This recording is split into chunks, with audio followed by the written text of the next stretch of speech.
couple of months ago, a friend of mine asked me if he could call me Perla, which is one of my old nicknames, and one that I don't use that much anymore, because recently, if I consider my family, my colleagues, and the friends I've made recently, most of them call me Alessandro or Ale and so on.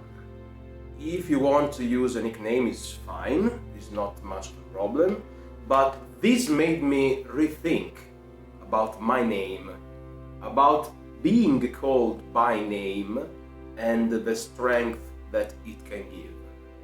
And also made me think of Robocop for the Commodore 64. Let me explain. I had this game since I was a child. I was more or less 5 or 6 years old, I guess. The game isn't great, I know that, and doesn't have much to be impressed with in terms of gameplay, but it's fondly remembered by a lot of people. It also has a great soundtrack by Jonathan Dunn, especially the title track, and let's say peculiar Hall of Fame.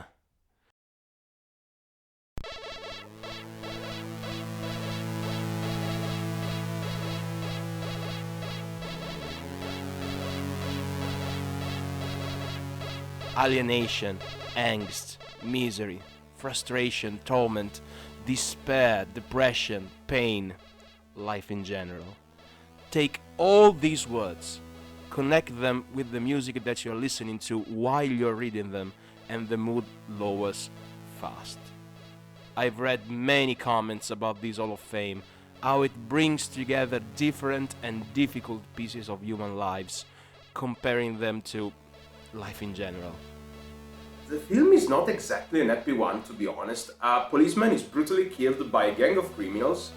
He's taken and transformed into a cyborg by a corrupt corporation. He's taken away from his family, he loses his humanity and forgets his name. So all these words fit perfectly, to be honest. Although there is one thing that I've noticed about this Hall of Fame, and it's that all these scores are extremely low. Every single entry is set at 4,000 points. None of those scores is greater than the others, and there is something that becomes clear very fast. Beating those scores is easy. The game must be played calmly, without hurry, and calculating every movement. If so, the player gets to 4,000 points at the end of the first section of the first level. That's it. Every time you get to the second phase, you can put your name in the Hall of Fame, removing one of those conditions one at a time. After 10 games, unless you've played terribly, the Hall of Fame will show your name, just your name, 10 times in a row. When I notice this thing, it's so strange, but it really impresses me because it's like the game is giving us the possibility to fight these everyday enemies, making them disappear one by one, replacing them, well, with us. The film uses this device. The very last word spoken is Murphy, a proof that the protagonist regained his humanity. He partially repressed his pain. Something very similar happens in an episode of The Simpsons, Lisa's Substitute, when the teacher bids farewell, giving her a note to look at in her most difficult moments. You are Lisa Simpson. This can't happen in the ZX Spectrum version. In that one, the Hall of Fame is very short and already has the names of some protagonists, good or evil, and the music, even though it has the same melody, doesn't have the same melancholy given by the SID chip.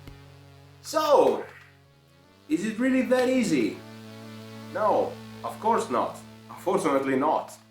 Every time the computer is turned off, everything is lost. Your name is lost. Those annoying, painful names reappear. Like with a relapse. Relapse. The next step is hard. But after seeing your name so many times, maybe something can be done. You can try touching the AC adapter. And if it isn't hot, you can turn on your computer for a second time, reload your tape, and try again.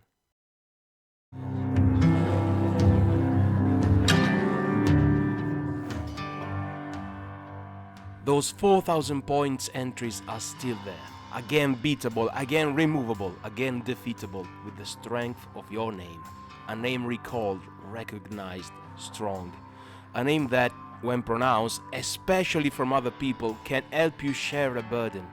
Fight those names that are in the way of life in general. Even if the game itself is unbeatable, but that's besides the point. And that music, that John Donne music, gets another meaning. That melody is still melancholic, of course it is, but there can be victory within melancholy. Maybe even a greater one. It's a victory of one's name, and that's a great victory. This was Suntaxis. Thanks for your time.